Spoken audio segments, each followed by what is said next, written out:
I'm back in from Rantau Panjang, Kelantan. Kecek Kelantan Kecek Kelantan boleh kau? Boleh. Boleh. Set kita. Set kita deh, jangan pecah deh. Dah, hari ni saya join Elken tu kira akhir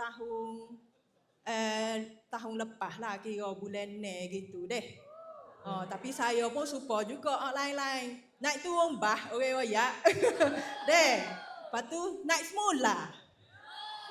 Lepas tu, lo ni saya testimoni tu kira untuk abah saya sendiri lah. Sebab abah saya tu cancer survivor.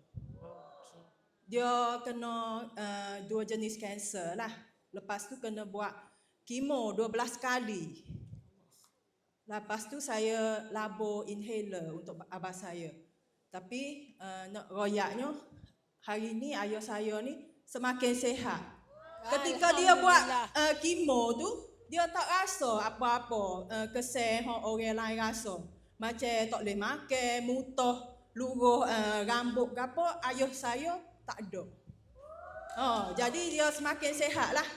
Jadi saya nak terima kasih rangkaian Sri Sakram Chu Hao Ling dari Kelantan deh. Ya, terima kasih banyak.